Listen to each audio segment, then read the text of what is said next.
Magandang umaga po. Nagagalak po ako na makita at makasama kayo ngayong umaga. Tayo po ay magsitayo at sabay-sabay nating purihin ang ating Panginoon.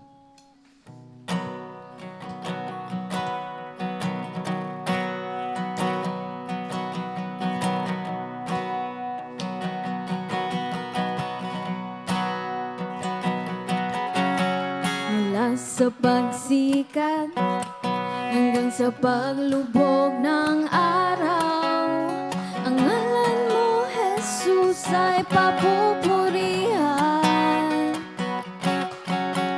Lahat ng mga bansa, sila'y magdiriwang, ihahayag ang iyong kadakilaan.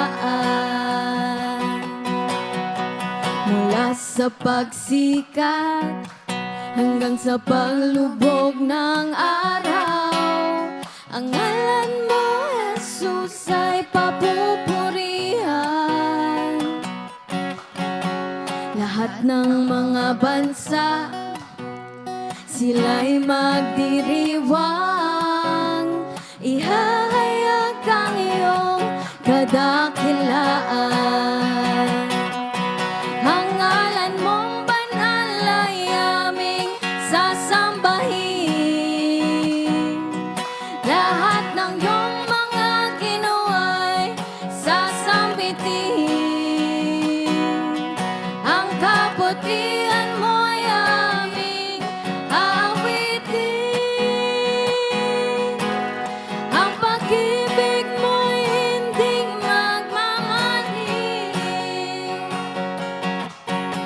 Mula sa pagsikat hanggang sa paglubog ng araw, ang ngalan mo, Jesus, ay papupurihan.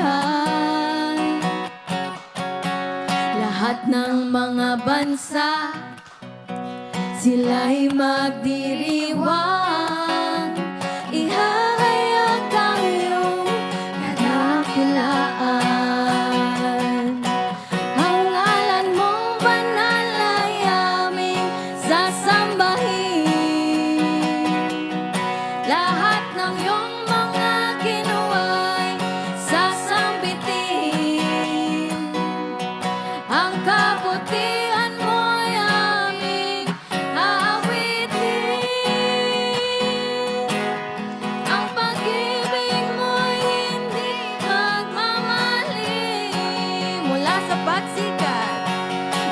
sa pagsikat hanggang sa paglubog ng araw, ang ngalan mo, Jesus, ay papupurihan.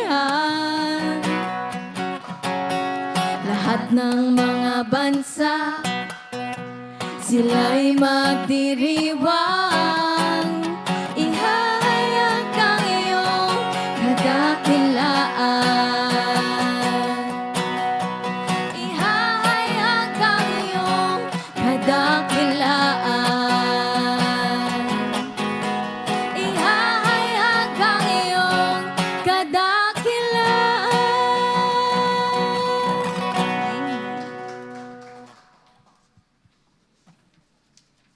Patuloy po nating purihin at awitan ang ating Panginoon.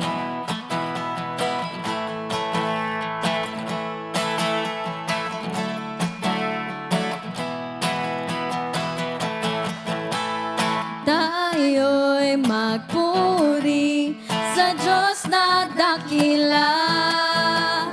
Tayo'y umawit, sambahin natin ang ngalan niya.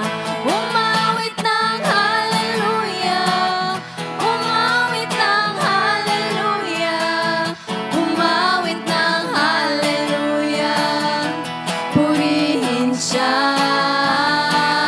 Umawit ng hallelujah, umawit ng hallelujah, umawit ng hallelujah, purihin siya. Magpuri sa Diyos na dakila, Bicolandia, ngalan niya. Umawit ng hallelujah, umawit ng hallelujah, umawit ng hallelujah, purihin siya. Umawit ng hallelujah, umawit ng hallelujah, umawit ng hallelujah, purihin siya. O Luzon, magpuri. O Luzon, magpuri sa Diyos na dakila. Visayas, umawit, sambahin natin ang ngalan niya. Umawit ng hallelujah, umawit ng hallelujah, umawit ng hallelujah, purihin siya. Umawit ng hallelujah, umawit ng hallelujah, umawit ng hallelujah, purihin siya. Mindanao, magpuri. Mindanao, magpuri sa Diyos na dakila. Pilipinas, umawit, sambahin natin ang ngalan niya. Umawit ng hallelujah, umawit ng hallelujah, umawit ng hallelujah, purihin siya. Umawit ng hallelujah, umawit ng hallelujah, umawit ng hallelujah, purihin siya, purihin siya, purihin siya. Praise God. Tunay nga ang Diyos na Ikaw lang ang dapat naming purihin, sambahin, Lord God. Sapagkat Ikaw ay dakila.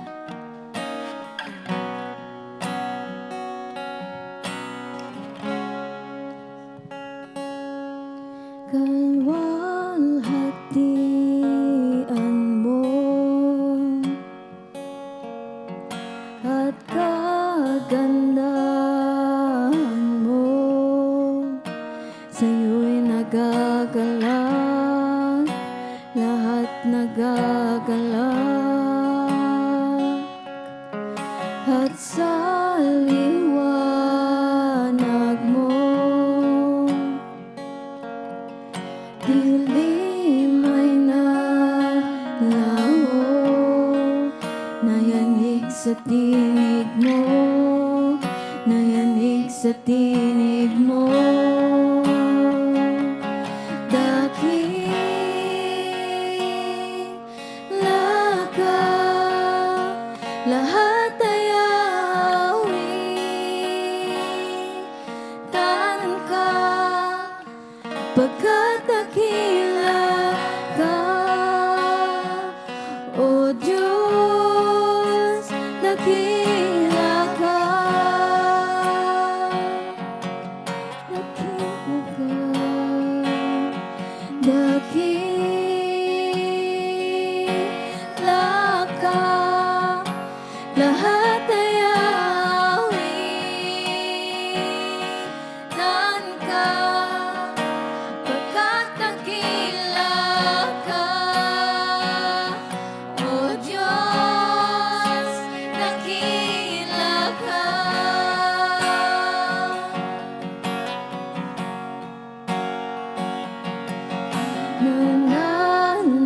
Nananatili siya, bukas ay hawak niya ang simula't wakas, ang simula't wakas. Sila'y nagkaisa,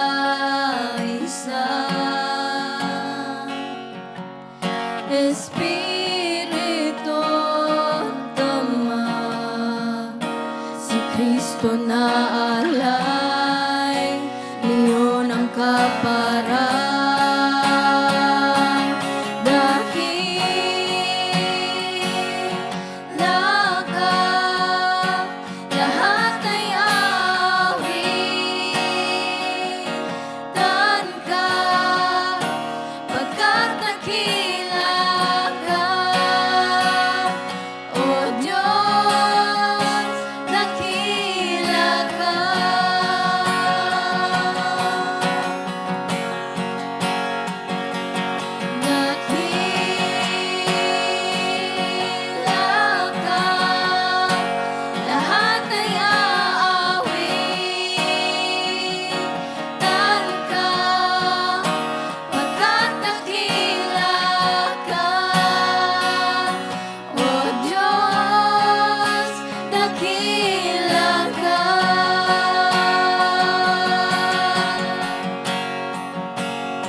pagkat dakila ka, O Diyos, dakila ka.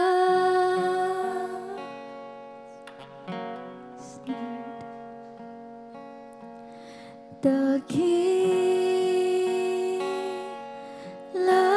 ka, lahat ay aawitan ka, pagkat dakila ka, O Diyos, dakila ka. Yes, Lord. Sa buhay namin, Lord, Ikaw ay aming pupurihin, sasambahin. Hindi lang every Sunday, but every day, Lord God.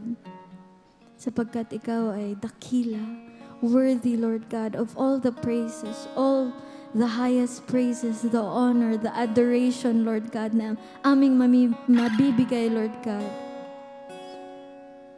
Ikaw ay ang aming Hari, Panginoon. Ikaw ang nagbigay ng buhay na walang hanggan sa amin. Kaya forever kami, O God, magiging grateful sa iyo. Thank you, Lord God, sa buhay ni Jesus Christ. Sapagkat ang anak mo, yung bumaba, Lord God, dito sa mundo, nabuhay ng pagiging isang tao. He suffered. He died, He rose again for our sin, Lord God.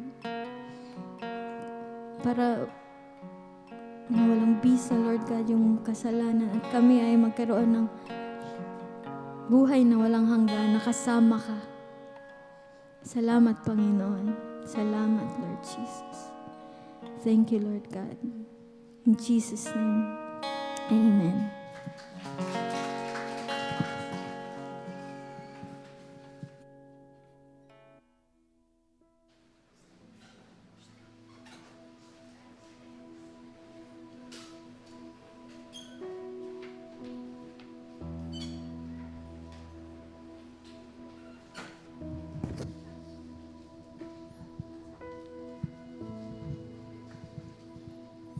Magandang umaga po ulit sa inyong lahat.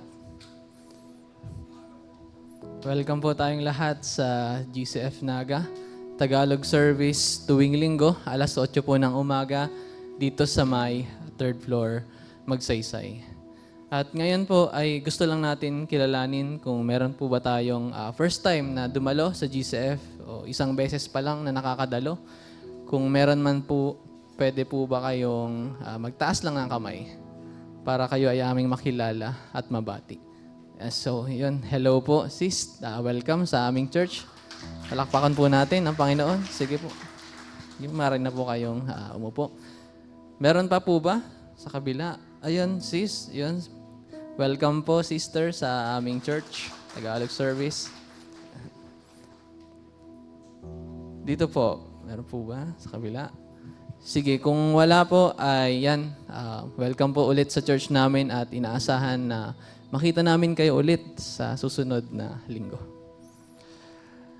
Para naman sa ating lahat, ang iba sa atin matagal po tayong hindi nagkita-kita, kaya tumayo po tayong lahat at batiin natin ang bawat isa.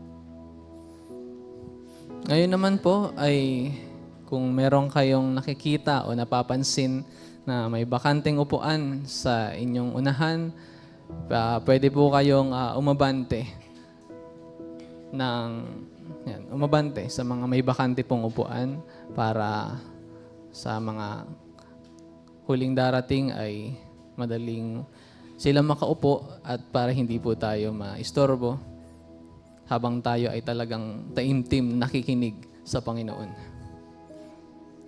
Yan, tumungo na tayo sa ating mga paalala. Una, kung meron po kayong dalang bata o sanggol, kung sakaling sila po ay umiiyak, pwede po ninyo silang dalhin dyan sa cry room. Meron po tayong cry room dyan. At meron ng mga bata doon kung sakaling sila po ay umiiyak. At kung meron din po kayong dalang cellphone or gadgets, pakitingnan po, pakilabas, paki-double check, triple check. Siguraduhin po na ito ay naka-silent mode. Siguraduhin na ito ay walang tunog. Pati yung mga smartwatch po na natin, tumutunog din po yan minsan. Yung mga alarm clock. Kaya paki-triple check.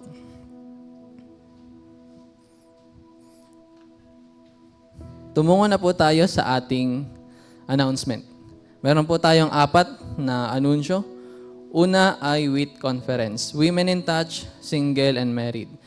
Sa May 16 po, Sabado po ito, 2026, 7:30 hanggang alas 3 po ito ng hapon, magkakaroon po ang mga kababaihan ng Women's Conference. At ang pamagat po nito ay Tapestry of Generations, Biblical Patterns for Mother and Daughter. Ito po ay para sa lahat ng kababaihan. Kasama po ang ating mga lola, yung mga babaeng magulang po. Kasama din yung kanilang mga babaeng anak. At ganoon na rin sa mga babaeng magulang na wala pong anak. Ito pong conference na ito ay para patibayin ang ating komunidad upang tayo ay mas lalong lumakas pa sa Panginoon at upang maintindihan po natin at maunawaan natin kung ano ba ang disenyo ng Panginoon para sa mga kababaihan sa ating community. Kaya kung kahapon merong barako, tapos na po para sa mga lalaki, ito naman ay para sa mga kababaihan. Women in Touch Conference. Kaya magsama-sama pala po ang mga kababaihan upang ipagdiwang ang kabutihan ng Diyos. At pwede kayong mag-register sa table sa baba o kaya sa pamagitan ng Google Form. Or scan nyo na lang po yung QR code sa kaninyo. Pwede nyo picturean kung gusto nyo pong picturean. Ang registration po pala ay hanggang May 10, 2026 at merong registration fee na 100 pesos. Ang 100 pesos ay para sa souvenirs and materials at ang dress code o theme ay Bohemian at Island Chic. Kaya kita-kits po sa May 16. Hindi pa pala po ako kasama doon. Mga kababaihan lang. Kaya kita-kits kayo mga babae sa May 16, 2026. Sunod naman po ay ang ating Theological Sunday.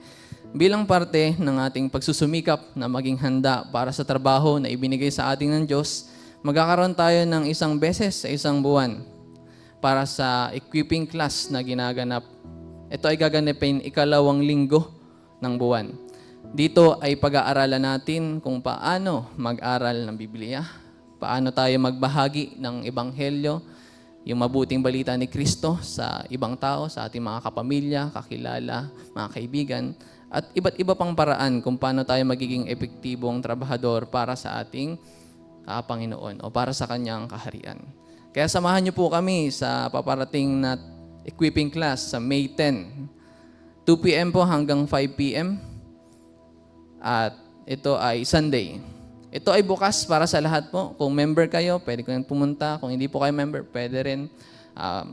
Kung basta napakinggan nyo itong announcement na ngayon. Pero yung mga growth group leaders po, kasama na rin yung mga church officers, ay talagang hinihikayat na dumalo dito sa Theological Sunday. At pwede na kayo mag-register gamit ang QR code sa likod. So, pwede nyo pong iscan or picturean. Ikatlo naman po ay ang ating dawn prayer. Iniimbitahan natin ang lahat na dumalo sa ating dawn prayer. Ito ay panahon na tayo ay nananalangin sa Panginoon, nagpapakumbaba. Pinapanalangin natin ang ating pamilya, ang ating mga pangangailangan. Itinataas natin ng Panginoon. Kasama na rin ang ating community at ganoon na rin ang ating bansa. Kaya samahan nyo kami sa dawn prayer na ginaganap kada una at ikatlong Sabado ng buwan. At ang oras po nito ay alas 6 ng umaga. Dito rin po sa third floor, GCF Magsaysay. Kaya markahan nyo po yung inyong mga kalendaryo para sa dawn prayer. At ang sunod na dawn prayer ay May 2, 2026. Ika-apat naman na anunsyo ay ang ating membership class. Kung gusto nyo po pala maging member ng GCF Naga, hindi pa kayo member, pwede kayong mag-sign up sa membership class. Ang membership class po ay ginaganap kada unang Sabado ng buwan. Kaya ang susunod na membership class ay May 2, 2026, alas 8 po ito ng umaga. So bali pagkatapos ng dawn prayer, membership class na po sa May 2.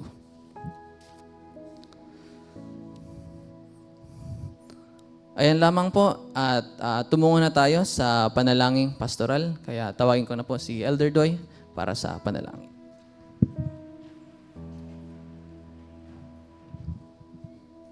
Tayo po'y manalangin.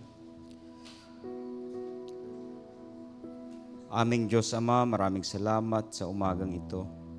Ikaw ang aming Diyos, ang Diyos na tagapaglikha, ang Diyos na makapangyarihan sa lahat. Ikaw rin ang Diyos na aming Ama. At maraming salamat. Kami ay nasa iyong harapan ngayong umagang ito para magpuri, manalangin, makinig sa iyong salita. Linisin mo ang aming mga puso't isipan. Turuan mo kaming tunay na mapagkumbaba. Ibaba ang aming mga sarili at ikaw lamang ang maitaas ngayong umagang ito. O Diyos, puspusin mo ng iyong presensya ang panambahang ito. Maraming salamat sa iyong anak na si Jesucristo. Tunay nga pong nasa Kanya ang kaligtasan. Tunay nga po na kami ay nananampalataya sa Kanyang kamatayan, pagdurusa sa krus ng Kalbaryo at sa Kanyang muling pagkabuhay. Bigyan mo kami ng puso na talagang magpapahayag ng magandang balita na ito at tunay na manampalataya sa iyo. Kami at ang mga makakapakinig sa amin.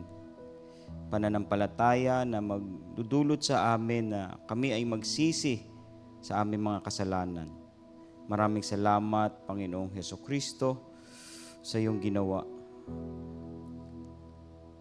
Naway maipahayag namin ang magandang balita sa bawat makakausap namin. Bigyan mo kami ng karunungan, lakas ng loob, para maipahayag ito. O Diyos, muli ngayong umagang ito kami ay nasa iyong harapan. Alam mong pinagdaraanan ng bawat isa. Ikaw ang Diyos na nagsasaliksik sa aming mga puso. Ngunit sinabi mo rin sa iyong salita na kami ay lumapit sa iyo, humingi, hanapin at kumatok. At ito ay hindi mo ipagdadamot sa amin. At ito ay mahahanap namin. Unang-una, ang aming spiritual na buhay. Ito ay iyong palakasin, patatagin, maging sa mga hamon ng buhay na hinaharap namin, kami ay tunay na magpuri at magsamba sa iyo. Tinataas namin ang tahanan ng bawat mananampalataya na narito ngayong umaga.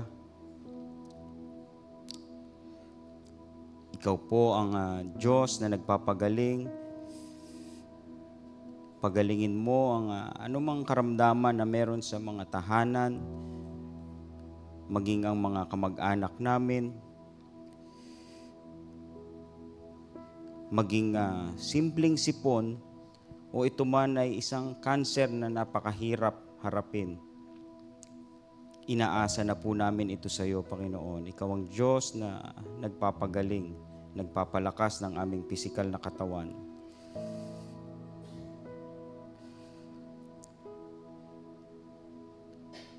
Ngunit lalong-lalo na, O Diyos, ang aming spiritual na buhay.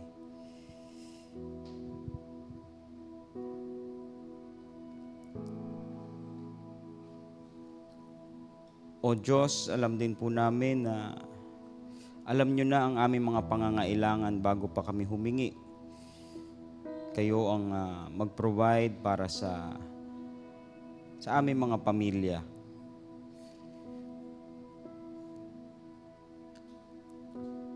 Pinapanalangin namin ang aming mga trabaho, ang aming mga hanap buhay, maging ang mga pag-aaral ng aming mga kabataan. Sa iyo po namin sila inaasa. Proteksyonan mo sila sa anumang gawain ng kalaban, ng anumang masama. At sila'y palibutan mo ng mga tao na may takot sa iyo, O Diyos. Maging sa kanilang murang mga edad, sila ay iyong gamitin sa kanilang mga eskwelahan para makita ang iyong liwanag. At sila'y maging asin dito sa lugar na ito.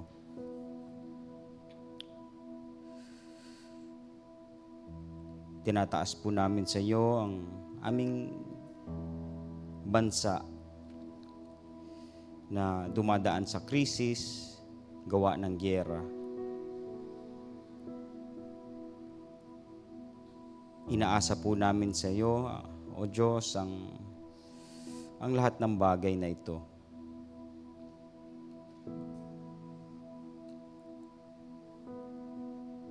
Maging ang aming bayan dito sa Naga, naway ang pangalan lamang ni Hesukristo ang maitaas, ang masamba.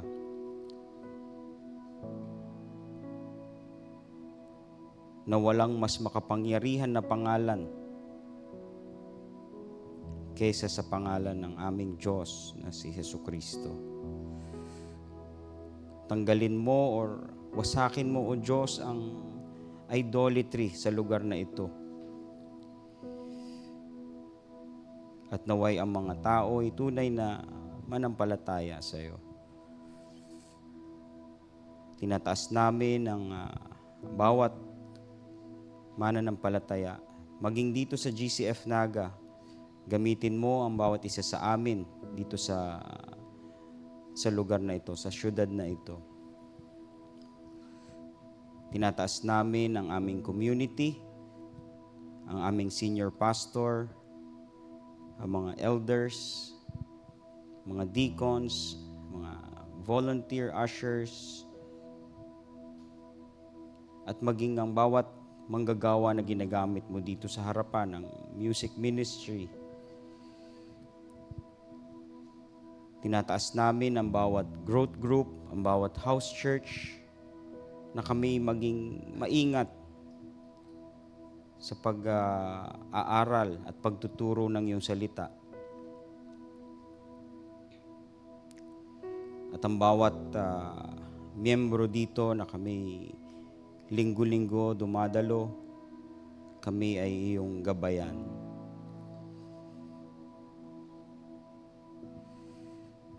Tinataas namin ang mga missions, maging ang mga elders ngayon na nasa GCF Daet. Sila ay iyong bigyan ng kalakasan at katatagan ng loob sa anumang problema na dulot ng pagsisilbi sa iyo. Tinataas namin unang-una ngayon si Elder Manny, naway ang kagalingan mo ay hipuin siya. Pagalingin mo ang kanyang mga sugat at siya ay palagi mong proteksyonan sa anumang kapahamakan, maging ang bawat isa po sa amin.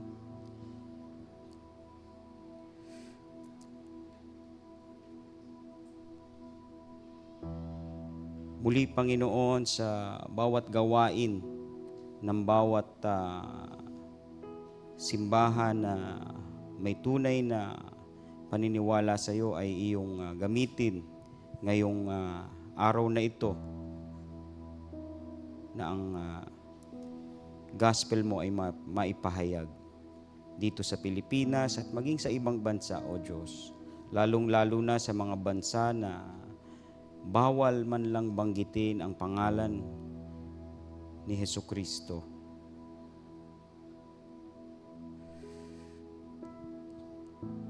Ikaw ang mag-provide sa mga pangangailangan ng mga misyonaryo, ng mga tao na ipinapadala mo sa mga lugar na ito. Muli ngayong umagang ito, punuin mo ng iyong presensya ang lugar na ito, ng iyong banal na Espiritu.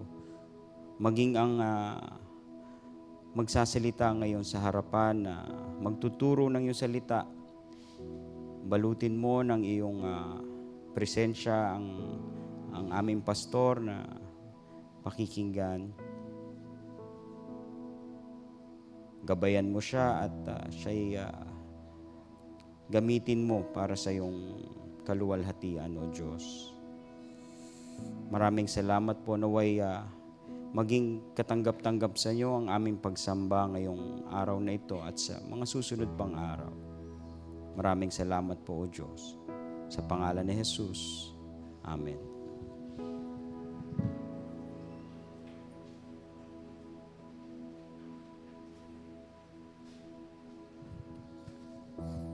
Mga paalala po ulit para sa atin lahat, kasama na rin po sa mga kakarating pa lamang, paki-double check, triple check yung ating mga gadgets, ating mga cellphone. Siguraduhin po na ito ay naka-silent mode. Tumungo na po tayo sa pagbibigay sa gawain ng Diyos. Sinabi po ni Hesukristo sa kanyang salita na kung nasaan ang kayamanan natin, nandun din po ang ating puso. Pag-isipan po natin kung nasaan po ba talaga ang tunay na kayamanan na meron tayo. Naway sa pagbibigay po natin na ang maging kahulugan nito na si Hesukristo o ang ating Diyos ang dapat maging sentro ng ating buhay. Dahil sa pamamagitan po ng ating pagbibigay, naiiwasan natin yung ating mga puso o ating mga sarili na huwag tayong mapamahal o itaas ang mga pag-aari o kayamanan na meron tayo dito sa lupa. Bagkus ay dapat itinutuon natin ang ating pagtitiwala, ang ating pag-asa sa ating Panginoon. Dahil alam po natin ang ating Panginoon na alam niya ang lahat ng ating pangangailangan at patuloy niya itong tinutugunan. Kaya ipagpatuloy natin ang pagbibigay sa ating Diyos dahil siya po ay tapat at totoo. Ayan lamang po at tumayo po tayong lahat para sa pag-awit ng doksolohiya.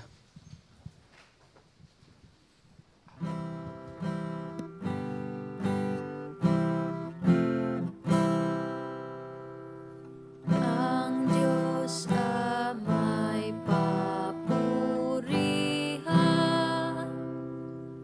Anak, Espiritong Banal, ng mga taong nilalang,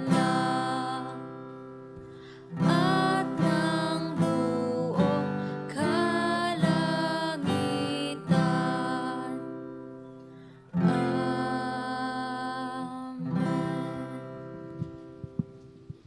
Tayo po'y manalangin.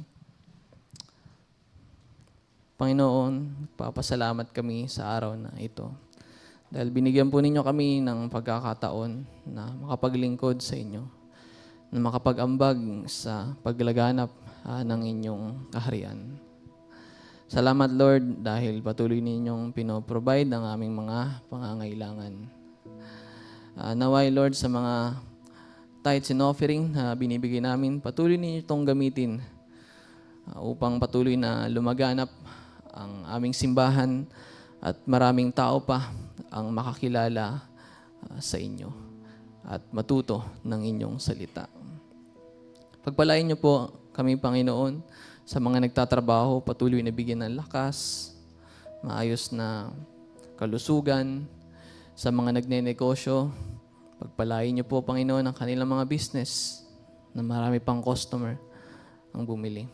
At sa mga estudyante naman, Panginoon, na nag-aral, patuloy niyo silang bigyan ng karunungan upang ihanda ang kanilang sarili sa oras ng trabaho. Gabayanin niyo kami, Panginoon, sa aming mga ginagawa na patuloy kayo ang mauna at ang inyong kalooban ang masunod sa aming mga buhay. Alisin niyo sa aming mga puso ang pagiging sakim, pagiging makasarili, o pag-aangat ng anumang mga bagay na mas nakahihigit sa inyo. Bagkus palitan ninyo ito ng pagtitiwala sa inyo. Dahil alam po namin na alam ninyo ang lahat ng bagay. Alam niyo ang aming mga pangangailangan at kahit kailan ay hindi kayo nagkulang. Muli, nagpapasalamat kami sa provision at sa araw na ito, sa pangalan ni Jesus. Amen. Maaari na po kayong umupo.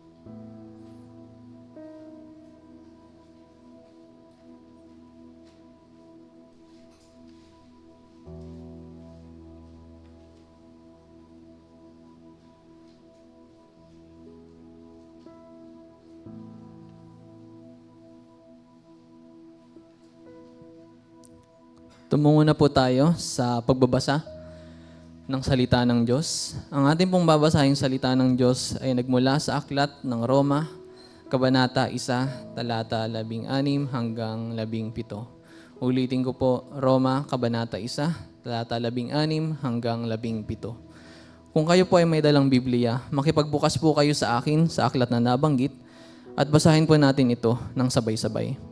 Tumayo po tayong lahat bilang paggalang sa kanyang salita. Hindi ko ikinahihiya ang ebanghelyo, sapagkat ito ang kapangyarihan ng Diyos sa ikaliligtas ng bawat sumasampalataya, unay sa mga Hudyo at gayon din sa mga Griego. Sapagkat sa ebanghelyo ipinapahayag ang katwiran ng Diyos kung paano maging matuwid sa kanyang harapan. At ito, buhat sa simula hanggang sa wakas, ay sa pamamagitan lamang ng pananampalataya. Gaya ng nasusulat, sa pamamagitan ng pananampalataya, mabubuhay ang matuwid. Purihin ng Diyos, sa pagbabasa ng kanyang salita, maaari na po kayong umupo. Kaya tawagin po si Elder Doy. Magandang umaga po muli mga kapatid. At isa pong pribilehyo na ipakilala sa inyong harapan ang mensahero ng Diyos sa atin ngayong umagang ito. Si Pastor, nakilala ko lang siya, I think, nung birthday ni Kay, nung siya ay nag-debut. Pero suplado eh. Pero napakabait nung siya ay aking naka-fellowship. Sabi ko, ibang-iba. At ang panalangin ko nga sa Lord, gawin mo kung kaparehas niyan pagka nagsalita. Si Pastor Nick, siya ang senior pastor natin sa GCF San Pablo. At siya ay merong 3 anak sa isang asawa. Tama ba? Ganun ba dapat yon? Siya ay may isang asawa at 3 anak. Yun. Ayan. Siya ay hindi pa senior.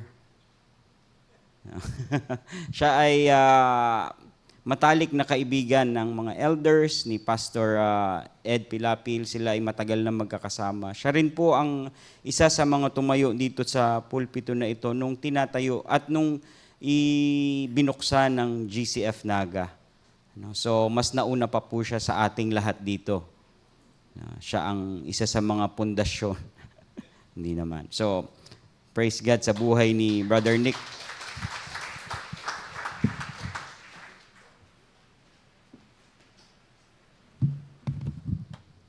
Senior na po.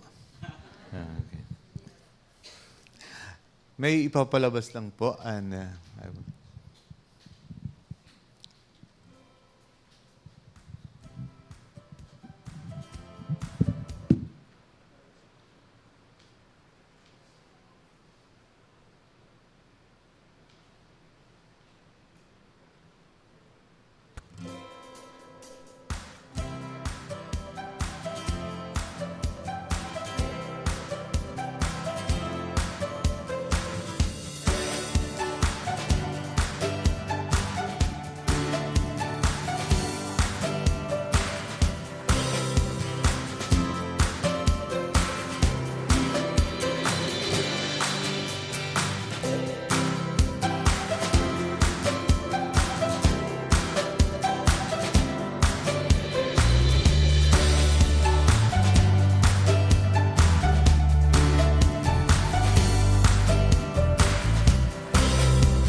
thank you. Actually, may istorya po doon. The 4th anniversary was a very glorious. Ay, supposed to speak in Tagalog, no, bro? Yeah. Salamat po. Maganda po ang ginawa ng Panginoon sa pagse-celebrate namin ng last Sunday ng anniversary. 4th po yan. But there's a story. Meron po story doon, behind. Nasaan yung huling picture?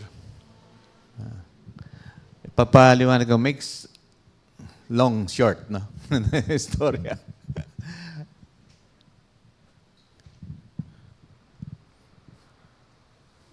Wala na.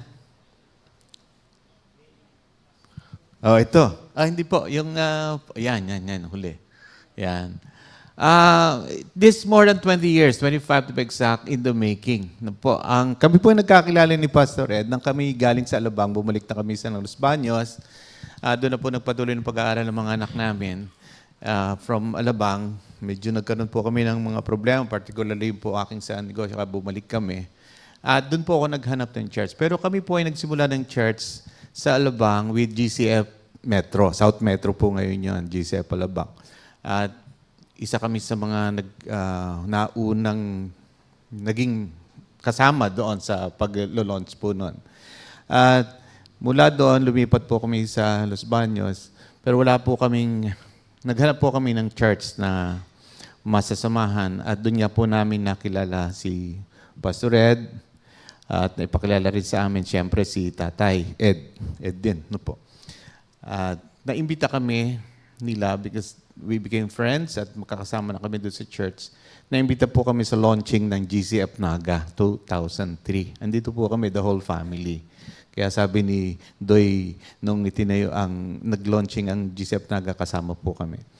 At isa po yung pahiwatig ng Panginoon na isang araw ay magkakasama pa rin ang kanyang mga anak sa isang tahanan, GCF. At naglipat po si Pastor Ed sa GCF Maine, ang buong pamilya. Naiwanan po kami sa Los Baños at ako po yung nagpastor doon sa main church ng Destiny Ministries International, late 2021. 2003, nagsimula na po ako magpastor doon. And for 25 years, ako po nagpastor ng Maine. But 2021, sinimulan po namin, not just during the pandemic, bawal po yung magkatipon-tipon, pero dahil hindi po kami makali, nagsimula po kami ng isang maliit na gawain sa bahay ng mag-asawang Nelson at Cathy Donato, doon po sa Riverina, kung saan doon kami nakatira po ngayon. Kami po ay ilan lamang, mga 10 tao lamang, kasi yun lang po ang allowed na magkatipon-tipon. No? But patuloy po kaming nagsimula. And then, from there, nag-isip po kami o nagplano po kami by the grace of God na nasimula ng isang gawain. So, after a year, when the COVID pandemic medyo easing out na, inilans po namin ang DMI City Church. Galing po rin yan sa Destiny Ministers International na sinimulan po ni Pastor Ed sa Los Baños. At nag-decide din po kami through prayers at saka biyaya ng Panginoon in 2024, nag-independent po kaming church. Pinangalanan po namin yung Christ City Church. Yan po ay sa San Pablo na. But hindi po namin alam, the Lord is been talking kay Pastor Ed and yung plano ng Panginoon, nagpaplano kami pero lingid sa amin na may plano din ang Panginoon. No? At yun po ang kailangang masunod. So, after so many prayers and meetings, nagkaroon na po kami ng pagkakasundo na tawagin ang church doon sa San Pablo. Kalolons lang po kapag ano lang namin sa SEC, kare-register lang. But in few months ay nakipagkasundo na po kami. Pero during the time, nag-uusap na po kami nila, Pastor Ed. At inilaunch po namin ang GCF San Pablo in October 2025. Carried the name of GCF San Pablo as the official GCF Church in San Pablo, serving as a satellite church of GCF Naga. May hiwaga ang gawa ng Panginoon, no? Merong hindi natin alam, pero alam po natin sa kalagitnaan nito, ang Diyos po ang kumikilos sa ating lahat. At isa pong honor para sa amin na kayo po ay makatuwang namin sa gawain ng Panginoon. Salamat po sa inyong pagbibigay sa misyon at naitatayo po ang mga satellite churches. Isa na po yung sa amin. Kaya taos-puso po ako nagpapasalamat sa inyong lahat. Purihin po ang Panginoon. At ngayon po, narito nga po kami. Tayo po ay nagkakasama-sama ngayon at isa pong malaking karangalan na magdala ng salita ng Diyos sa ating kailangan. Pero bago po yan, pakilala ko po ang aking dating girlfriend. Ngayon po ay aking asawa. Aileen po ang pangalan niya. Nag-iisang babae sa aming tahanan kasi yung aming 3 anak po ay puro lalaki din. Kaya siya lang po ang the rose among. Purihin ang Panginoon. Siya po ay anchor namin sa aming tahanan. No? Sa tingin nyo lang po ay ganyan, pero yan po ay matatag, malakas at pwede ko ba sabihin matapang? Of course hindi. Masyadong maunawain sa aming lahat. Purihin ang Panginoon. Right, let's go to the Word of God. Ang ating pong topic ngayon ay hindi ako nahihiya o hindi ko ikinahihiya. Ito po yung nasa translation ng babasahin po natin o binasa po natin kanina at hindi ko na rin po, mamaya po itutuloy ang pagbabasa nito. Natunghayan niyo na po ito yung sinabi sa sulat ni Pablo sa mga taga-Roma. Sino po ang familiar dito sa verses na ito? Nababasa niyo na po ba ito noon? Amen? Sinong hindi nagbabasa ng Biblia? Huwag niyo na itaas sa inyong kamay. Ito po ay isa sa mga pamilyar na mga talata sa Biblia at isa po ito sa mga early on na nasa ulado ko. Nung ako po ay nagsisimula pa lamang sa aking pananampalataya na hindi, kasi may istorya po itong personal sa akin. Dito po sa pasimula ng liham ni Apostol Paul o ni Apostol Pablo, nagpakilala siya sa mga taga-Roma bilang apostol ng ating Panginoong Jesucristo o bilang tawag niya alipin, slave, and an apostle para sa ebanghelyo o sa mabuting balita. Pinakilala niya yung kanyang sariling ganoon kasi para matugunan, masagot agad yung mga nag-aalangan sa kanya, nagtatanong kung sino si Pablo. Kasi kilala si Pablo noon na isang taga-tuligsa ng mga mananampalataya. Ano po? Before nagkaroon siya ng encounter sa Panginoon, pinakilala siya ng Biblia bilang tagapangunang tagapag-antagonist o kalaban ng mga taong nananampalataya sa Panginoon. At hindi lamang siya basta kalaban, marami siyang ginagawa. Malilinawan po natin ito dito. At nilinaw din po ni Paul, ni Pablo, na ang ebanghelyo ay tungkol sa ating Panginoong Jesucristo. Wala nang ibang pinatutungkulan ito, kundi ang ating Panginoon. So pag sinabi nating mabuting balita o ebanghelyo, it's all about Christ, no? Ang ating Panginoon na namatay para sa ating lahat, napako sa krus, siya rin yung ipinadala ng Ama, sinugo ng Ama para sa ikaliligtas ng mga mananampalataya sa Kanya. At siya rin ang inihayag ng mga propeta sa Old Testament. Sinulat na po siya. Siya yung promised Messiah para sa mga Hudyo.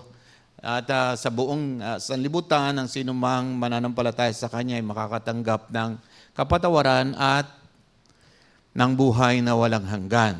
So, very personal po ito kay Paul nung isinusulat niya ito. At sa atin ngayon, it should be personal also.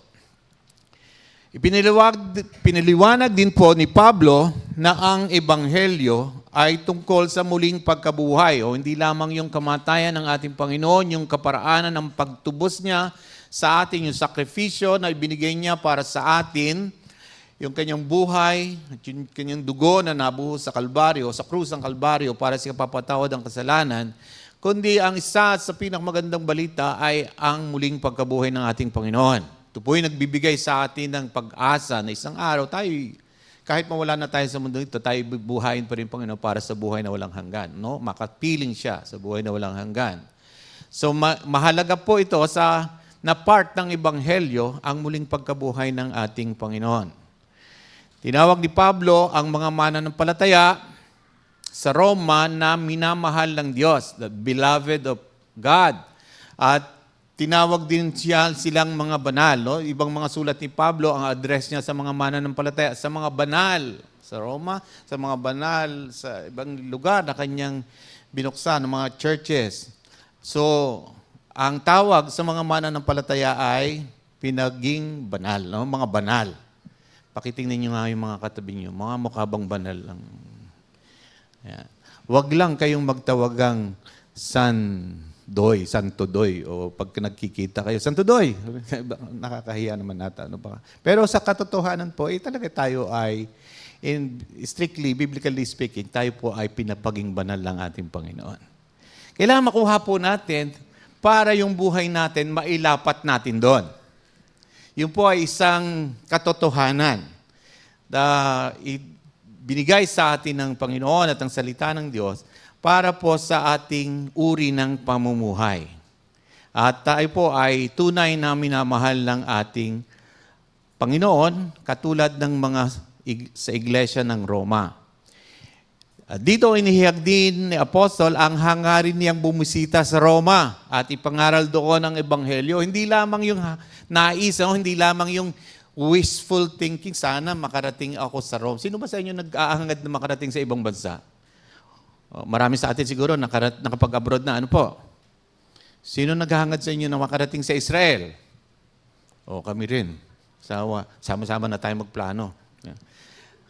Yung iba nagpaplano, pumunta man sa Korea o sa Hong Kong man lang, di ba? Meron yung ibang gano'n. Pero ito po, hindi lamang ito yung wishful na iniisip niya, gusto kong makarating dyan.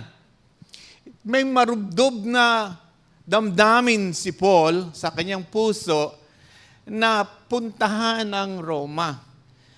Hindi lamang dahil ninanais niyang makabahagi sa gawain do, which kanyang inilahad dito, gusto niyang makabahagi sa gawain ng Panginoon. Kasi by word of mouth, naririnig na ni Paul ang kagandahang loob, ang mga ginagawa ng mga santo sa Roma, ng mga banal sa Roma, mga mananampalataya sa Roma, at ito'y nababalitaan kung saan nababalita yung ginagawa ng Diyos sa kanila. Yung pag-ibig ng Panginoon na nagmamanifest sa buong iglesia ng Roma. By the way, hindi po ito tinayo ni Paul. Palagay ko, nabanggit na rin naman po sa inyo. Ano po?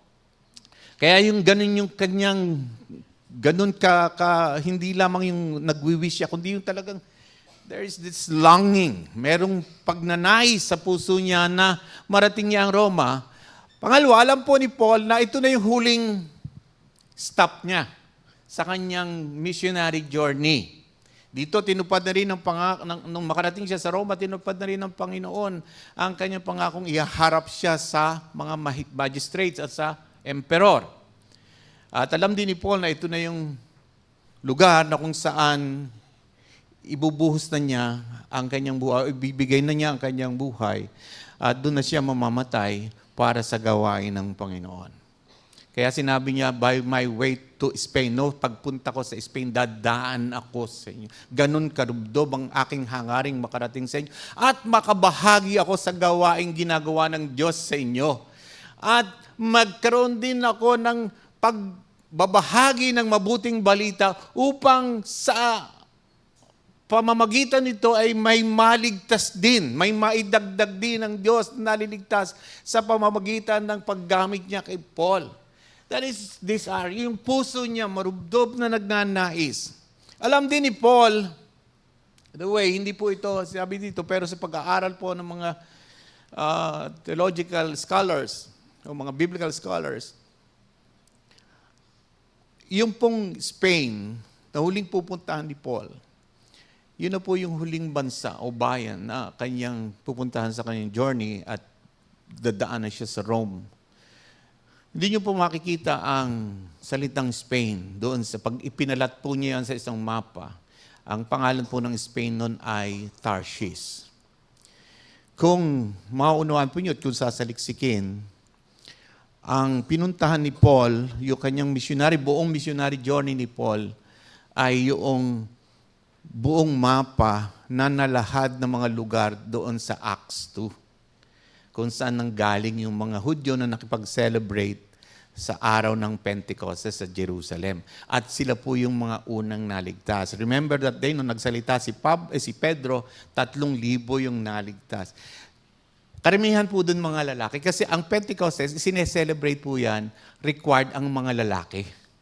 So that's, kung galing-galing sila sa mga lugar, yung mga Hudyo na galing sa Parthia, kung saan lugar na sinabi nila, may Crete, may Arabia, may Ehipto, at yun po ang mga lugar na pinuntahan ni Paul.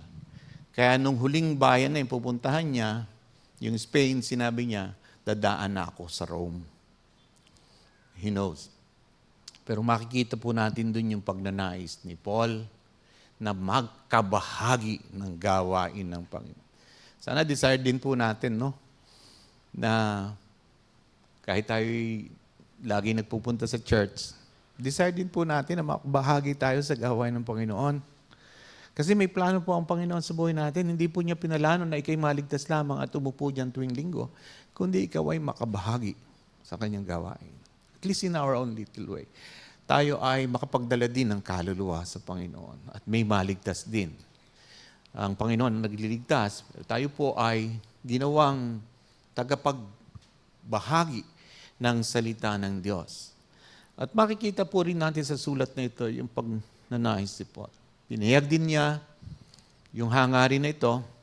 Pagkatapos nito, sinabi niya ang pangunahing tema ng kanyang liham. Sabi ni Paul, number 1, hindi ako nahihiya. Si Paul ay walang karapatang mahiya. Alam ko nasa isip niyo eh. Wala siyang karapatang mahiya. Sabi niya, inalis na niya yon sa kanyang sarili. I don't have the reason to be ashamed.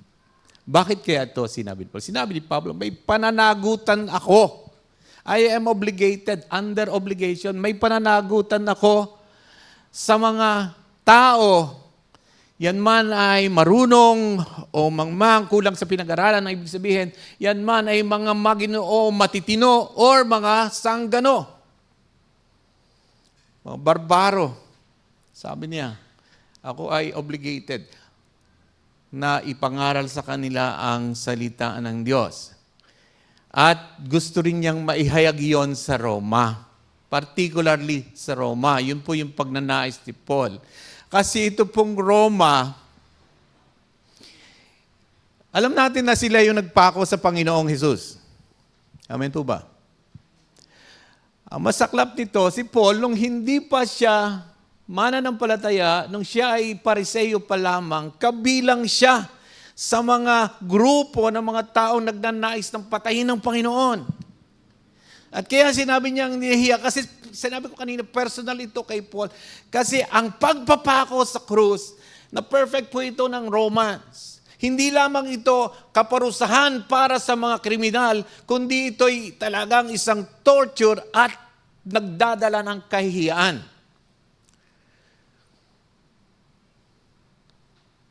At si Jesus, nung pinako sa krus, dinala niya sa krus ang lahat ng kahihiyan. At sinabi na Isaiah, He bore all our sorrow. Dinala niya ang lahat ng kalungkutan natin.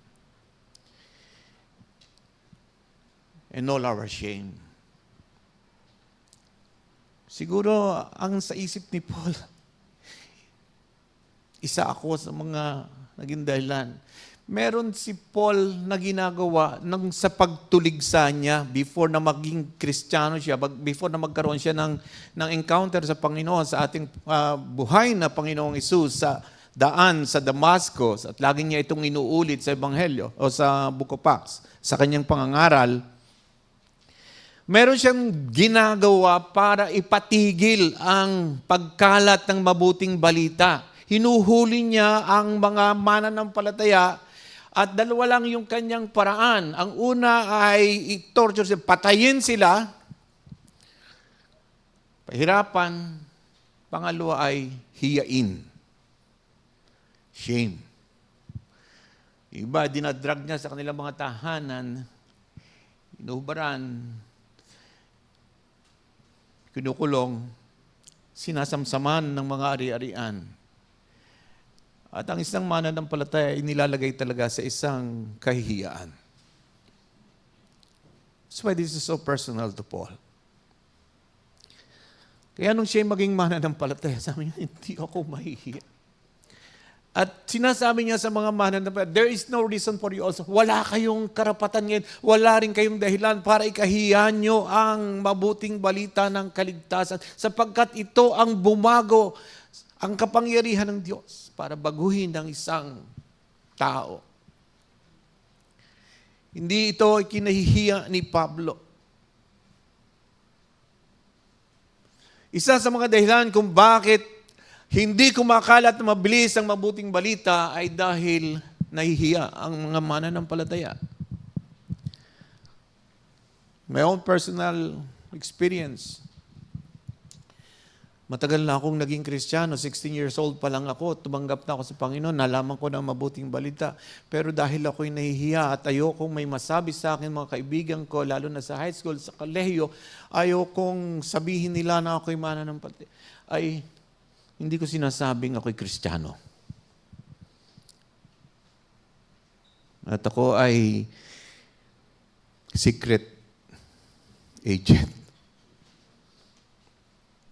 Isang dahilan kung bakit sinabi ni Paul, kaya sinabi ni Paul na may obligasyon na kong ipangaral ang salita ng Diyos sa lahat ng uri ng tao, mangmangmanyan o marunong, matino or mga barbaro. Kasi pag nahiya ka, na ikaw ay isang Kristiyano at nasa puso mo ang mabuting balita, mamimili ka ng sisyaran mo. Amen?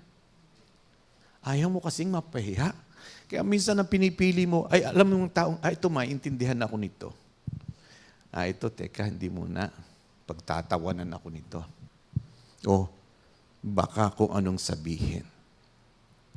Yun po ako for so many years. Ngunit nangusap sa akin ang salita ng Diyos. Binalaan naman ni Jesus ang kanyang mga alagad na huwag ikahiya siya. Sinabi niya kay Timoteo, first, huwag mong ikahiya na ako'y bilanggo. Kasi yun nga yung ginagawa ni Paul. Inihihiya niya, pinapahiya niya ang mga mananampalataya sa kanya. At yun ang dahilan kung bakit yun ay ginagawa ni Paul. Now it is turn. Ito na ang panahon niya para maipamalita na yung kanyang kinakalaban noon, yung pala ang totoo. At marami sa mga mananampalataya ang nahihiyang ipakita na sila'y mga mananampalataya. Maaring natatakot sila. Sinabi ni Paul kay Timothy, huwag mo ikahiyang ako ay nakakulong dahil sa mabuting balita. Sinabi rin ng Panginoon sa kanyang mga alagad, pag ikinahiya niyo ako sa harapan ng masamang henerasyon na ito, ikahihiya ko kayo sa harapan ng aking Ama. Bakit sinabi ng Panginoon? At first, ito po yung nangusap sa akin nung ako'y bata pang mananampalataya. Dahil nahihiya ako magdala ng Bible, hindi ako nakakapag-share. But one night, nagbabasa ako sa amin ng Biblia, ito po yung nangusap sa akin. At nakita ko na lang sarili ko, magdamag akong umiiyak sa Panginoon. Nilagnat ako, sumama ang pakiramdam ko, at hindi ako makatulog. Hiyang-hiya ako sa Panginoon. Kinabukasan linggo, kami po ay lumaki sa isang napaka-relihiyosong pamilya. Sunday in, Sunday out. Every Sunday, pupunta kami, magmamarch. 11 kaming magkakapatid. Kulang sa isa sa 12. At kami po ay dadalhin ng aming mga magulang doon sa malaking simbahan, kung saan ako ay nagsakristan ng 7 taon. Mula grade 2 hanggang grade 3 hanggang second year high school, ako po ay nag-a-assist. Doon kami papunta, nagmamarch kami, nakabihis kami, and all, at doon lang kami pupunta. But when I became a Christian, nung gabing ako ay kinausap ng Panginoon dito. Merong isang maliit na church doon sa malapit lang sa amin. Pero yung way namin papunta doon sa malaking simbahan ay yung opposite na daan. But that moment, I decided to myself, Lord, hindi na ako mahihiya. Paglabas namin, bihis kaming lahat. Silang lahat ay pumunta. Ako lang yung humiwalay. Dito po ako pumunta sa kabila. Nakatingin lang ang tatay ko sa akin. Sabi ko, dito ako pupunta. Yung maliit na church yan, siguro mga 20-30 mga tao lamang nagtitipon doon, nagpupuri sa Panginoon. It's also in a garage. Sa isang maliit na garahe lamang, isang tahanan na kalapit ng garage at kalapit pa ng kulungan ng baboy. So alam niyo na ang amoy. Pero pagpasok pa lang, doon pumapasok pa lamang po ako, naririnig ko na ang awitan nila. At pagpasok ko sa pinto, dapa na ako. The first time na maranasan ko ang kalwalhatian ng Panginoon bumalot sa akin. Iyak ako ng iyak. And there was no turning back. Simula noon, bawat pangangaral na naririnig ko, inuulit ko sa aking mga kapatid. Every Sunday. Hanggang sabihin nila, isama mo naman kami dyan. And one day, I brought them to the church. They were my first fruits in the Lord. 5 kapatid ko ang nadala sa Panginoon hanggang ngayon. Paul, alam ni Pablo ang gagawin niya. Alam din ni Pablo na ito ang dahilan kung bakit marami sa mga Kristiyano ang hindi makapagbahagi is because nahihiya sila. Huwag po kayong mahiya. Sinabi ni Pablo, ano yung dahilan kung bakit? Sapagkat ito ang kapangyarihan ng Diyos para sa kaligtasan. Alam natin itong lahat. You raise your hands. Kayo pong lahat ay mananampalataya. Alam nyo na kayo ay binago ng Panginoon. By the way, mga kapatid, hindi lamang po ugali ang binago sa inyo ng Panginoon. Kasama yon. Pero pagka ang iniisip nyo lamang, ang kapangyarihan ng Diyos ay binago ang inyong ugali, mababaw yun. Maraming mga tao ang gustong baguhin ang ugali, taon-taon. Sinusulat nila pa yan eh. Mula pa elementary ako, nagsusulat na nga ako ng my New Year's resolution. Amen. Pero pagkatapos, next year na lang uli. Sa isang magbabago na ako. Hindi po ugali, although kasama yon. Ang kapangyarihan ng Diyos sa kaligtasan ay hindi lang nagbago sa ugali natin, kundi nagbago sa buong pagkatao. The whole being, from darkness to light, from hell to eternal life.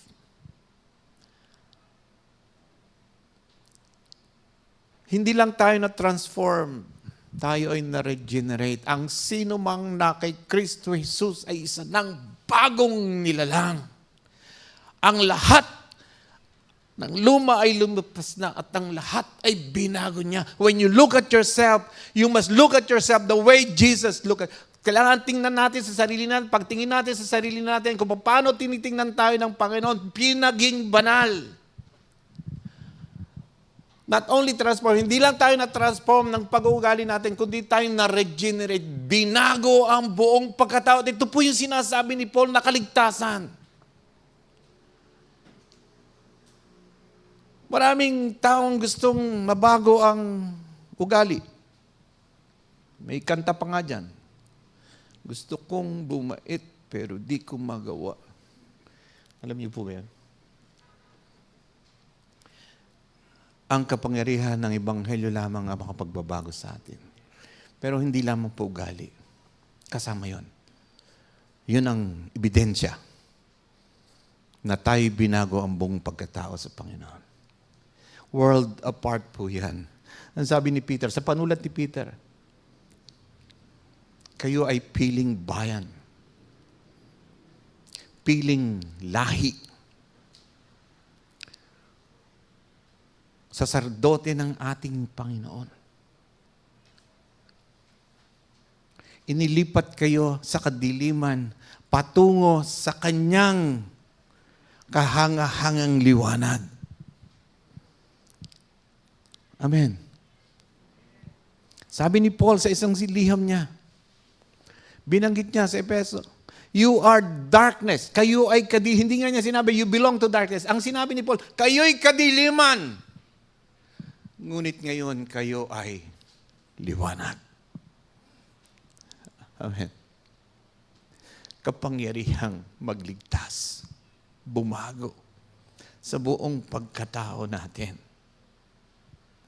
Kaya sinasabi ito ni Paul, para maipamuhay natin yung tama sa Ebanghelyo ng Panginoon.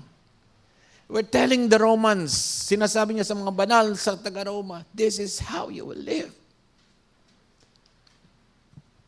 Congruent, true, tama, doon, totoo, doon sa Ebanghelyo ng ating Panginoon. Sa gayon, hindi kayo mahihiya. At pag hindi kayo mahihiya, hindi kayo mamimili ng mga taong isisiran ng mabuting balita. Amen. Naintindihan po natin? Sapagkat ito ang kapangyarihan ng Diyos sa ikaliligtas ng bawat sumasampalataya, to those who will believe, sa mga sumasampalataya. Unay sa mga Hudyo at gayon din naman sa mga Griego. So sa lahat. Bakit sinabi ito ni Paul na unay sa mga Hudyo? Sapagkat sa Hudyo nagsimula ang kaligtasan. Kaligtasan. To the Jew first and also to the Greeks.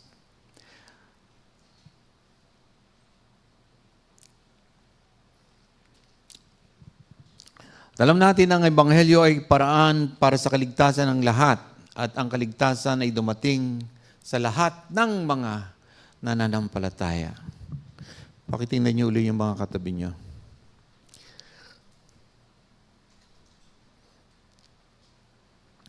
Sabihin niyo, ligtas ka.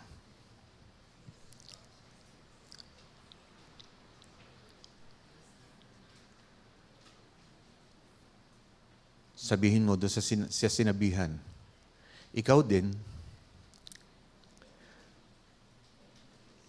At dahil ligtas tayo, ipamuhay natin ang kaligtasan ito. Ito ay sinasabi ni Pablo, hindi lamang para sabihin ang katotohanan nito, kundi para sila'y maging maingatin. Ito lang ang pinakamakapangyarihang bagay sa mundong ito na kayang baguhin ang buong pagkatao natin, na kayang maglipat sa atin mula sa kadiliman patungo sa liwanag. That's a mystery of all of it. Merong may mystery dyan. Pero naunawa natin, naintindihan natin na ito yung ginawa ng Panginoon sa atin, na tayo ay dating ganito, ngayon ay binago. Ang binago buong pagkatao. Amen. At pamuhay po natin, hindi sasayangin. Sinasabi nito ni Paul sa mga taga-Roma, upang pahalagahan din nila ang kaligtasang tanging kapangyarihan ng Diyos na magligtas. Huwag niyong ibigay ito sa bisyo. Huwag niyong ibigay ang pananampalataya. Huwag niyo ibigay ang kaligtasang pinagkaloob sa atin ng Panginoon sa tukso. Huwag niyong ibigay ito sa mga problema kapag kayo humaharap sa mga pagsubok. Huwag niyong ipawalan o huwag niyong sayangin ang kaligtasang pinagkaloob sa atin ng mamatay si Kristo at mabuhay na maguli. Huwag nating sayangin sa pamamagitan lamang ng kahihiyan, kundi panghawakan. As if there's nothing more important. Wala nang mas importante pang bagay sa mundong ito, kundi ang kaligtasan natin. At ang pangako ng Panginoon ay nasa atin. Ang magandang bagay na sinimulan niya sa iyo ay siya rin ang tatapos hanggang sa huling panahon. Tatapusin ng Panginoon ang magandang bagay na sinimulan niya sa atin. Pero mga kapatid, hold on to it. Ipamuhay natin at pag-ingatan. Can we say amen? And thirdly, mamuhay sa pananampalataya. Sa Ebanghelyo, nahayag ang katuwiran ng Diyos sa pamamagitan ni Kristo. mula sa pananampalataya tungo sa pananampalataya, ay nagpakitang tinanggap ito ng mga mananampalataya mula noon hanggang ngayon. Alaman natin even sa Old Testament po, sa Lumang Tipan, na ang mga tao doon ay kinasihan ng Panginoon, kinalugdan ng Panginoon, pinapaging tuwid dahil sa kanilang pananampalataya. At hindi po ito nabago. Tayo man hanggang sa ngayon, mula sa Lumang Tipan hanggang sa Bagong Tipan, hanggang sa panahon natin ngayon, dahil lahat ay nabubuhay lamang sa pananampalataya. Ano po ang ibig sabihin nito? Sabihin ng nabubuhay sa pananampalataya ay hindi lamang sa iyong sarili, ikaw ay isang mananampalataya, kundi ito isang uri ng pamumuhay. A lifestyle. That every moment, bawat panahon, bawat sandali, mabubuhay ka sa pananampalataya sa Panginoon. Narinig natin minsan, pagka naghihirap, sinasabi niyan, by faith lang yan. Paano kapag pag walang problema, hindi na by faith? Ang ibig sabihin po ng pananampalataya sa pananampalataya, nabubuhay tayo sa pananampalataya, ang mga matuwid, ang mga pinapaging tuwid. Ibig sabihin, ang mga taong binigyan ng Panginoon ng kanyang katwiran ng sila'y manampalataya, in-impute sa atin, binigay sa atin ang katwiran ng Panginoon at tayo pinagping banal upang tayo may harap sa Diyos Ama ng walang bahid dugis at may kabanalan. Kaya bawat oras, bawat sandali, nabubuhay tayo sa ating pananampalataya. At hindi po yun mababago. Mula pa noon hanggang sa mga susunod pang henerasyon, ang lahat ng mga pinaging ganap ng Panginoon ay dapat mabuhay sa pananampalataya. Amen. Gaya na nasusulat, sa pamamagitan ng pananampalataya, nabubuhay ang matuwid. Kinote po ito ni Pablo sa Habakuk. The righteous. Tingnan niyo yung sarili niyo. You are a righteous person. True and true. Huwag ka na mag-alangan, kapatid. Kung ikaw'y nananampalataya, pinaging ganap ka ng Panginoon. That's your nature. Yan na po ang pagkatao mo ngayon. Say amen. Ba't parang hindi kayo masaya? Parang ayaw nyo ata. Masaya po ba kayong pinaging ganap kayo ng Panginoon? Hindi dahil sa kayo mabait. Hindi dahil sa kayo ay nagsumikap na maging banal, kundi dahil sa kabutihan at pag-ibig ng Diyos sa atin. Kahit tayong mga makasalanan pa, minahal niya tayo. At iniligay niya sa atin ang kanyang kabanalan upang maipamuhay natin ito. Kaya, every day, bawat araw, bawat oras, ang lifestyle natin ay nagsasaad na tayo ay pinaging ganap ng Panginoon. That doesn't mean na hindi na tayo magkakaroon ng problema. That doesn't mean na hindi tayo magkakamali. Pero sa puso natin, alam po natin na wala ng ibang klase ng buhay sa mundong ito para sa isang mananampalataya, kundi ang buhay pananampalataya. Amen. Lifestyle.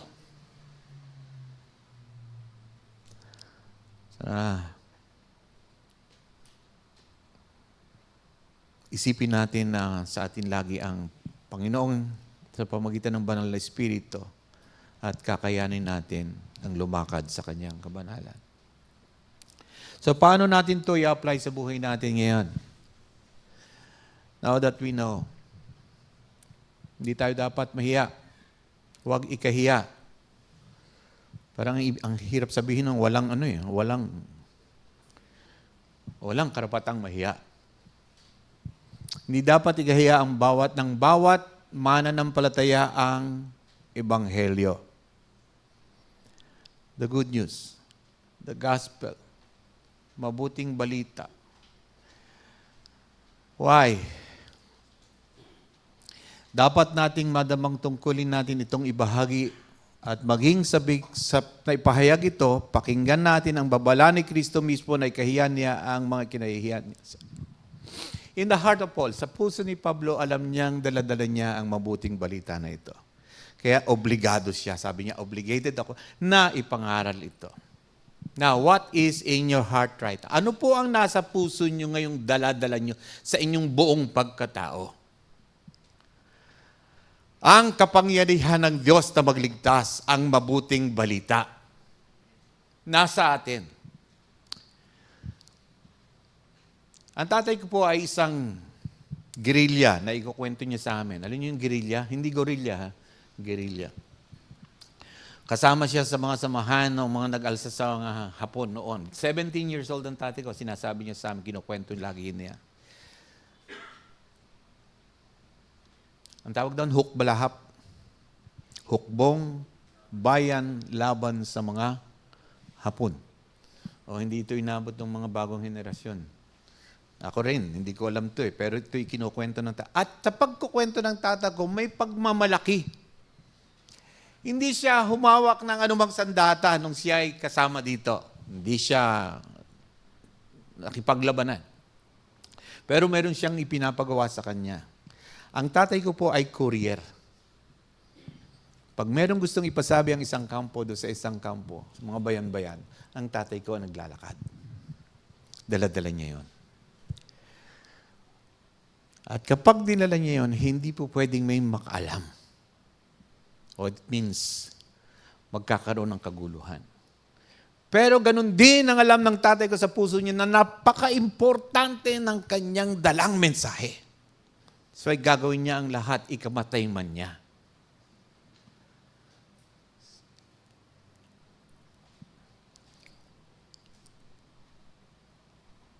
Mga kapatid, dala natin sa puso natin ang pinakang mensahe na kayang magbago sa buhay ng tao. In fact, dito nakahang sa balance ang kaluluwa ng mga tao, mananampalataya. Pero pag hindi mo ito siniwala at tiniko mo lang sa puso mo at hindi mo ito pinahalagahan at itiniko mo lang ang iyong bibig, hindi ito magkakaroon ng kapangyarihang magligtas. Yes, ligtas ka dahil nanampalataya ka sa Panginoon. Pero yung ibang mga taong, yung pamilya, ang iyong mga kapatid, ang iyong mga kamag-anak, iyong mga kaibigan, they will remain lost unless and until maliban na ang mabuting balitang daladala mo ngayon sa puso mo ay maipamalita mo paggamit ka sa Panginoon, kapatid, at ihiwalat mo ang kapangyarihan ng Diyos na magligtas. Huwag mong sarilinin. Obligasyon mo yan. Dahil iniligtas ka ng Panginoon. Sa papakinggan natin ang babala ng Panginoong Hesus. Napakasama po ng panahon, lalo na ngayon. At I wish I could say, no? Sana masasabi ko sa inyo na gaganda. Pero ang sanabi po ng Biblia sa mga huling araw, pasama pa yan ng pasama. Maraming mga tao magiging mapagmahal sa kanilang sarili kaysa sa pagmamahal nila sa Diyos. Marami ang tatalikod. Tatalikuran ng Diyos. Pero sinabi ng Panginoon, ipag ikakahiya niyo ako sa harap ng masamang henerasyon na ito, ikakahiya ko rin kayo sa harapan ng aking Ama. Kristiyano man o hindi Kristiyano, kapag hindi mo ito pinalaghan ang mabuting balitang dala mo sa iyong puso at ikinahiya mo ito, sabi ng Panginoon, ikakahiya kita. That's the worst thing na mangyayari sa isang tao. No pagharap niya sa Panginoon, Panginoon, ginawa kong lahat ng magagawa ko. Sabi ng Panginoon, hindi kita kilala. Secondly, dahil sa Ebanghelyo, ang kapangyarihan ng Diyos ay para sa kaligtasan, dapat natin buong tapang na ipahayag sa bawat tao. Huwag mamimili. Kagaya ng sinabi ni Paul. Kasi pag hindi tayo nahihiya, hindi tayo mamimili ng sisyaran. Minsan nga nauuna pa yung pag nagpapakilala, no? Dahil nahihiya na masabing Kristiyano. Pag tinanong, ang ginagawa mo ngayon? Nagdinegosyo. Pero gustong-gusto sabihin, pastor ako. Mauuna pa yung negosyante ako. Ito yung ginagawa ko. we have learned. People must know the truth. Amen. And lastly, dahil inihayag ng Ebanghelyo ang katuwiran ng Diyos, dapat nating talikuran ang pagtitiwala sa sarili nating mga gawa at lubos na magtiwala kay Kristo. Ang tanging magliligtas at ang may kapangyarihang magligtas, magbago sa buong pagkatao ay ang mabuting balita ng ating Panginoong Kristo. Sa Kanya tayo magtiwala. Sa Kanyang salita. Unawain din natin na ang katuwiran, the righteousness ng Diyos ay tinatanggap sa pamamagitan lamang ng pananampalataya. At sa pananampalataya, tayo mabubuhay lamang. Amen. Purihin ang Panginoon. Alam kong nais nyo ng tula. Sorry. Nandiyan ba yung tula? Tulayin po natin na po. Okay lang kayo? Masaya po ba kayo ngayong umaga? Lahat ng ligtas, magpuri sa Panginoon, magsaya sa Panginoon. Tandaan natin, ha?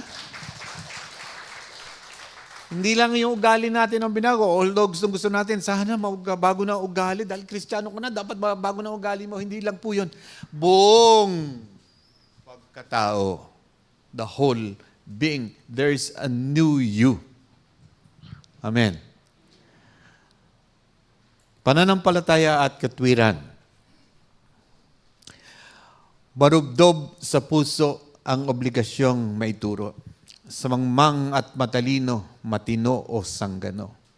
Si Kristo ay namatay at muling nabuhay, Ebanghelyong tunay, sa Roma ang pakay.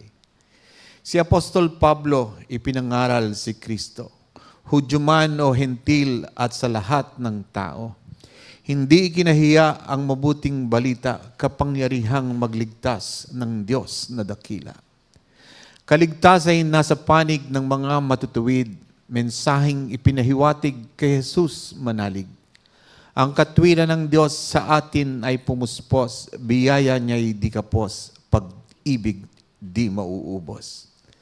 Mula sa luma hanggang bagong kasunduan, ang natatanging paraan sa kaligtasang inaasam, pagsampalataya sa Diyos at sa Kanyang katwiran, hindi sariling gawa, paraan man o kabanalan. Ang matuwid ay nabubuhay sa pananampalataya noon hanggang ngayon at sa lahat ng panahon. Pananampalataya sa pananampalataya, kay Jesus ka magtiwala, salita niya ay laging tama. Tumayo po tayong lahat, tayo po'y manalangin.